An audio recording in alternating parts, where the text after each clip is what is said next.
The first step to create your API is to go to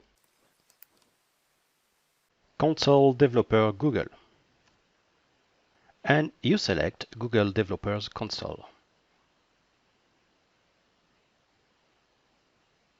And once the console opens, well, first you have to be connected with your Google account. If you don't have a Google account, you cannot reach this page. So first you need to have your account. And then you can notice that for the moment I have no API. So I need to add one API to my project. So here I have my project, but you can create more than one, like it's the case here, just by selecting here, Create New Project. But I prefer to stay here on my project, that's better.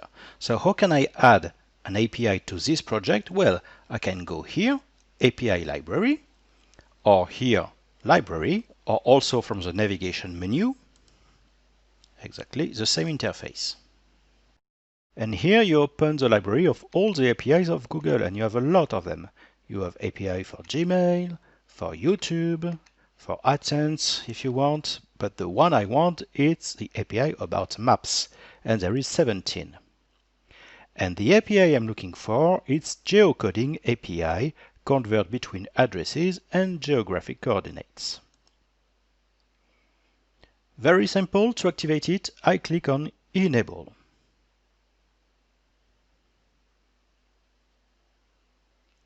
But it's not enough, because also to be able to use an API, I need to create an API key.